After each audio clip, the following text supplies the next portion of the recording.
developed, and it is using a lot of artificial intelligence. Okay. Interesting. What are your questions? Let's take a look at some of them of what you're tweeting us at Citizen TV Kenya. The hashtag to use is the... What a name. Please, come clear on this. Do students who are placed in courses they don't prefer have a chance to change? How and what are the timelines? Students who are under the age of 18, how can they access help? I think we can take that first, Dr. Wahome, on if you were placed in a course that you don't like, what do you do? Yes, we have always given students an opportunity to transfer. And they can transfer within the institution that they have been placed, what we call the inter-institutional transfer and the inter-faculty transfer. Mm-hmm. So you land into a university, you realize there's a more interesting course that you didn't know about, and you meet the minimum, you can transfer. Okay. You feel there's a program that is offered in a university that you hadn't selected, you can transfer. We allow a month for students to do this, and we'll be opening the systems in a week's time. Okay. So that we run the transfers and run the applications by HELB and UFB for scholarship and loans at the same time. So those who don't need to transfer, they just get the admission, get mean tested, and they're ready to start in September. Okay, so that transfer window will also tell the students what's available? What happens is the student apply, it's all on the system. So you click on the program. At that time, we have all the programs that are available in universities and colleges. Right. Then once you apply, it triggers the institution where you want to go. Okay. If they have available capacities, then they approve. Once they approve, it triggers a message to the institution that you had been placed in, and they release you. Once they release, then the message comes to COOPS, and we process that so that HELB gets to know that you have moved, UFB gets to know that you have moved. Okay, yeah. All right. Charles, so children who are below 18 and they need to apply for HELB, what do they do? So we have a lot of data on this. When we run the COOPS system in terms of date of birth, as at December 2022, there were 2,000 students who were under the age of 18. Be able to access a loan without getting to the age of majority, because it is a contract and you cannot contract with an underage. Then what we normally give them is a window up to even December. We extend to them. But this time around, what we have done, of the 2,000, we are sure that by now, when they are applying, another 1,000 has gotten their IDs. So we are dealing with 1,000. They are entitled to the ambassador. First of all, they will be means tested in the normal way. Mm-hmm. So the ambassador will be given, or their scholarship will be given. We will then allocate them a loan according to their class, but will not release the loan until they get the ID. They might get the ID maybe in December, in January, or whatever other period they'll get. But as and when they get the ID, then we'll release also their loan, and their scholarship will already have gone. Okay, so for that section that requires them to upload an ID, it's just an ID number, what are they supposed to do? Remember, to identify a person for HELB, because of the contract issues, what we require is your ID, which identify you as a Kenyan. But now what we have made it this time, instead of being absolute 100% points, we have made it a cumulative point. One of the cumulators is index number, birth certificate, and then connect again with the family. So by the time you're applying, now you can see you have about 60% of the weight that we require out of the 40%. Now, when you get the ID, then the other 40% now comes in. Okay, all right. Let's take a look at some more questions of what Kenyans are asking. Kahyu Githutha, is it possible for a student who did KCSE in, like, say, 2005 and got grade B to be eligible for placement by COOPS? Please note that, KCSE 205. Oyor Benjamin, does HELB have any plan for the students going to join the teachers training colleges? Those are TTCs. Someone else. Terewa Buhere, why do we have different cluster points for different universities for the same courses? I think we can take those first. KCSE 2005, can you be placed? Yes, you can be placed. But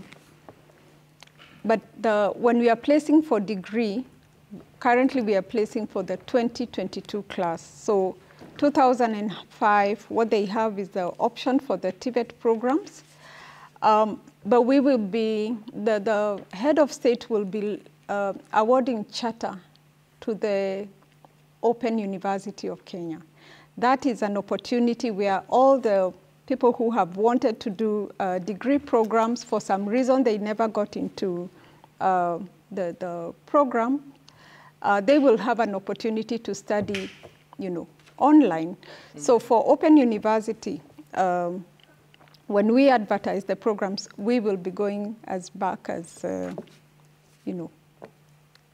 wherever you did your exam, which gives an opportunity to Kenyans who did not go to the university for one reason or another, an opportunity now to pursue higher education. And what shape will that Open University take? Sorry, come again? What shape will that Open University take? Well, I don't want to preempt what is coming, but it will be an opportunity for Kenyans to study online, and it will be modular. So unlike the current system where we say you do your program in 4 years, you will be open to do your modules as you wish. So there is no time limit into how much time you can take. So if a program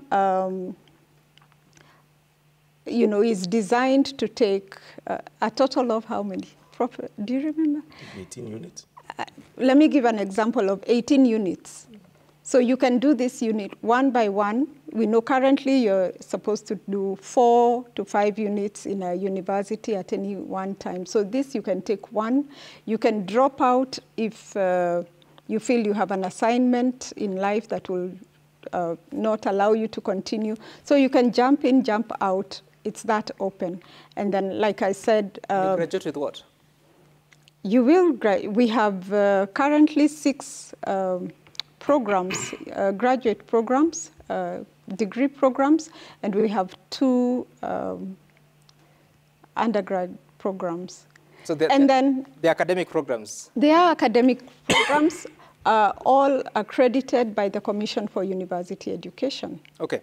Yes. I'll seek more clarity from PS, but TTCs and HELB, Teachers Training Colleges? Yes, Oyo, in this financing model, we have not taken into account the TTCs, but remember they're almost coming back again to KUPS in terms of placement. Mm-hmm. And remember the teachers, they are already government paid. So which means there's a scholarship already going there. What we have not designed is their component of the loan component, which is already an eaten conversation within the ministry. If you look at this document, for example, this report, it has given about 18 months for us to be able to come up with a financing model for TTCs. Mm-hmm. Yes.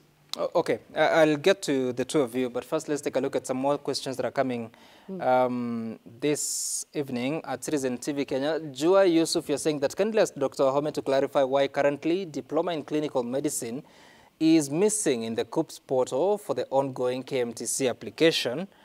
So question on KMTC.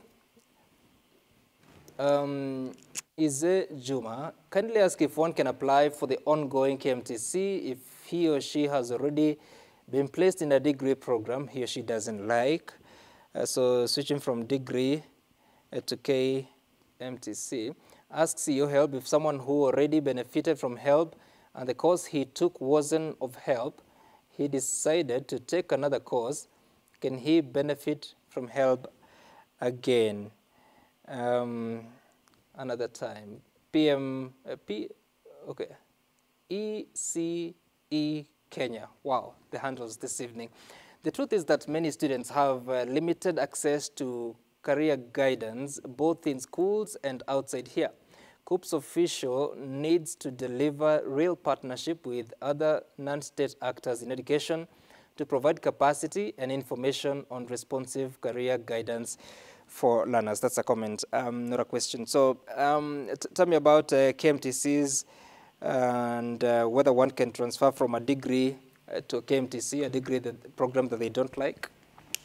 Yes, I think the first one was why we don't have clinical medicine.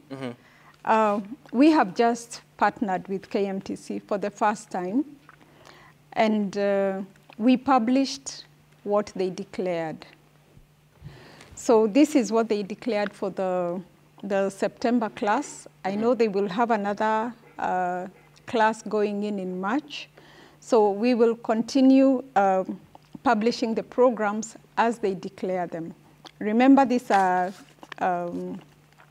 regulated programs that have to be cleared with even the professional bodies. So we have to be, systematic in the way that we are doing our things. Right. Apply for KMTC. Yes, the system allows them to do that. What we are doing is availing as many choices as we can for the students. So you can have your admission to university, you can have your admission to teacher training and KMTC at the same time, and make a choice on what you really want to pursue in life. Okay. Charles, repeat loans? So for PM Betrus, I think that's what I saw. We don't fund programs. We fund students. So if a student get an approval to move from this program to the other program, then money will follow that program. So yes, you can be able to get. Okay, interesting. Daktari, what are you learning this evening with the questions, but also your reflections about the Open University that the President has been speaking about since the time for campaigns up until now? Will it be the solution to persons that may have missed an opportunity? The Open University, South Africa has, Tanzania has. I think it is time we have one. I'll be hoping that a lot of care goes into operationalization, because every good idea can get messed up. If we do not put in place systems to ensure that people won't enroll and have their degrees done for them. Because that is a very easy risk in this country where people have presented fake certificates at the highest level. We know that. Right. So we need to put in place systems to check that. Because especially we know the requirement for degrees to be a governor, and people will register en masse in this thing, and some brilliant undergraduates will do those degrees for them. And that has serious threat on the quality of our higher education. So we need to safeguard that. I would hope that we do not in any way massify access to that Open University in the initial years. We allow a smaller number of people to go through it. We learn from the challenges that will be emerging. We fix those challenges, and then we can allow it to grow naturally to become as big as we want it to be. Because the risk is that there is a lot of talk already that now we're not going to have these challenges we have with the bed capacity in our public universities because we just enroll everyone in the Open University. We should be careful with the rate at which we allow it to expand. Otherwise, it will turn out meaningless papers. Okay. P.S., how far are we with that? But also, again, the faculty or the trainers that will go to that institution? Let me start by saying that flexible, the two aspects of the Open University is flexibility and also that it is online. We will have the President launch it on Thursday, and then the rollout begins from there. So that is how far we are, but of course, it's already gone through all the processes for it to come this far.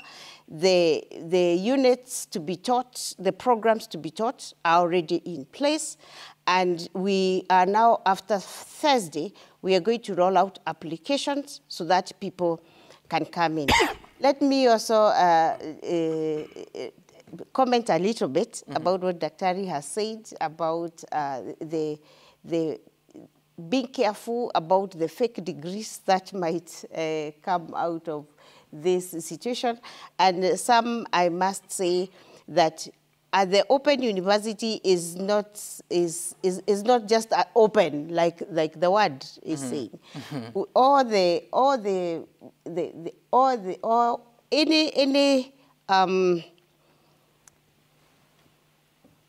Whatever needs to be done, right, to guard this space is going to be done. And the good thing is that some we now have a lot of artificial intelligence to be able to check whether when I say I am doing this program and I am submitting what I am supposed to be submitting. There's a lot of intelligence now, online, artificial intelligence, to be able to check that it is some who submitted the homework, right, and not Esther, and vice versa. But also the artificial intelligence is intelligent enough to do the homework for me. So some, in all societies, there is what we might also want to call personal integrity. And what we must work hard to take care of as much as possible will be taken care of, but we cannot rule out the personal issues that might come into the space. Yes. Okay, interesting. So moving forward, Dr. Wahome, and as he explains that what the learners are supposed to be doing, there was that question that someone said that you need to partner with organizations on how to, is it to build capacity or to sensitize, especially the candidates as they are applying this. What would you say are the challenges that you've faced through this process and the many that you've run previously? Yes, clearly we can't walk this journey alone. We have been partnering with the KESHA, this is the Kenya Association of Secondary Schools Heads Association, so that first they need to allow us to, get access to the schools and train their the career teachers. So, of course, we have over 10,000 schools in this country. So we cannot, as COPs, we don't have the staff in every county. Right. So partnership is very important. We have been partnering now with KESHA. We've been partnering with the sub-county directors of education. We are rolling out a training program for teachers in career guidance. We have a career book. And yesterday, as we were releasing these results, we donated 30,000 career books to be distributed in every school in the country. Right. So we welcome partners. We've seen even constituencies coming together, the MPs in certain constituencies organizing career days. So we encourage all leaders, the members of parliament. Basically, we are open. I can tell you, anytime we get a request to go and support institutions, be they public or private, that have career activities, we have always been there. But we call upon more to come and join us. Okay. I want us to take a look at more comments that have come to us this evening so that we know what the concerns are. And Willis Ocheng is saying that, I am Willis Ocheng, an ordinary Kenyan based in Nyanza. To Daktari, I don't know which Daktari, I have so many here. How much would Kenya benefit from the future services of a natural medical brain who circumstantially ends up taking a course such as electrical engineering, courtesy of TVET or wrong university placement?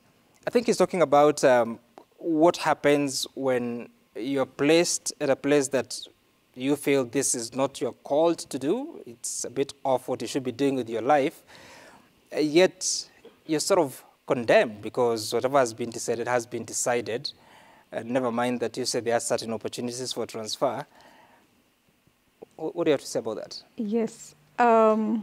Sam, I think I will repeat this. We give you what you choose. You choose TVET over degree, we place you where you made your choices. We also have opportunities, you know, when we say this is the government sponsor, what we coordinate currently is the government-sponsored opportunities. It doesn't lock out anyone who wants to pursue a program outside of the placement, because we know universities are running Module 2 programs, which if one can afford, they can go in and do. We have seen counties that are very committed to supporting students. So if a student, like he says, one who has a medical brain, I don't know what that is, but a brain to pursue medicine, and they don't get it through our system, because for us it's about competition. So there's issues of merit, there's issues of, you know, people have to compete seriously. So if you end up with an A- and you feel you really have that brain, you can go in as a Module 2. We have counties that now are giving bursaries to students to really pursue what they really want. So there are still opportunities that can be discussed. And yes. Maybe additionally to add on what Mercy is saying, you and when the president was announcing this task force report, leaving no child behind. Mercy places on merit-based. So the student is given a chance to go to that calling because he has that brain, medical brain, according to him, that he can qualify. If you can qualify, and you're actually taken through the COOP system, or you can qualify by going as a private student, what the financiers have done is we are stacking up a suite of financiers. Today we have about 41 partners who are combining with us, so that apart from the national kitty, we have the county kitties. A county like Kakamega is so successful with HELP. We have over 200 million from Kakamega, for example. We have over 100 million from Busia County. And we help them for the people from that county to be able to benefit. We have money from constituencies. We have money from development partners. We have money, and all that we have disclosed to the student when he is looking for funding. So there is a stack-up of 41 partners where you can actually be able to pick that funding even if the national government funding is not available. Okay, some more feedback here. The explainer, Crispina Adams, education is in limbo. This new funding model will lock out many needy students. This decision was rushed. There is need to have more discussion on how best we can fund more students in school, considering the costs given by universities. Brian Chamoa, the Education Ministry should implement comprehensive attitude and skill assessment to match students with academic programs that complement their abilities and enhance their potential for success. Sad that a girl worked hard for A- only for COOPs to disappoint her. And that has been the running question of the evening. I want us to close. But PS, so now we'll be transitioning in the next, is it 6 years? Because in 2029, the first cohort of CBC must be joining the universities. So at that point, because there'll be different pathways, whether it's STEM, it's arts and sports science, or it's social sciences, what is it that we are doing? Yes, there's still time. What is it that we are doing or we must do to ensure that this placement that is going on will be specific to the pathways, but also in programs that are specific to STEM, so that you don't go to a STEM senior school, but you find yourself studying an art course at the university? Thank you very much, Sam.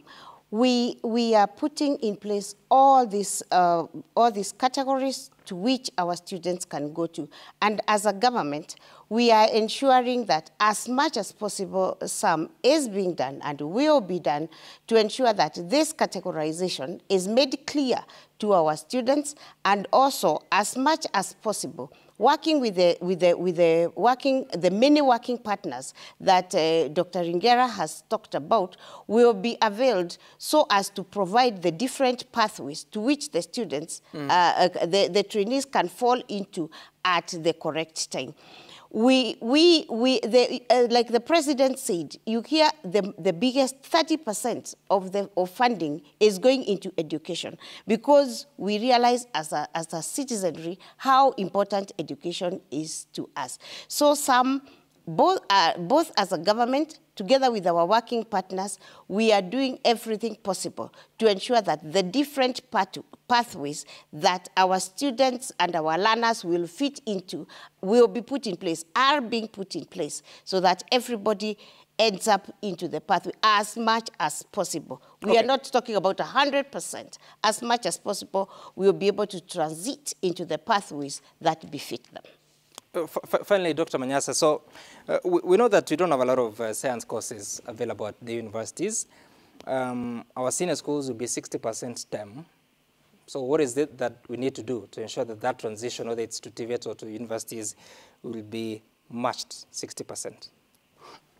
First, I believe the 60% is aspirational. It's not going to happen in 2029 because the learners are the same ones being prepared by CRE teachers now. And two, because the universities, if you look at their staffing, and I taught in a university for 11 years, so I know, the staffing is heavily arts. And the requirements for a serious science lab is some good investment. We don't want to train people in STEM by name. If we're going to train people in STEM and make it STEM, we will not be able to achieve 60% in 2029. That is aspirational. We need to put in place a proper plan to say, by this time, we will attain this. This is our goal, and we want to attain this by this time. Okay.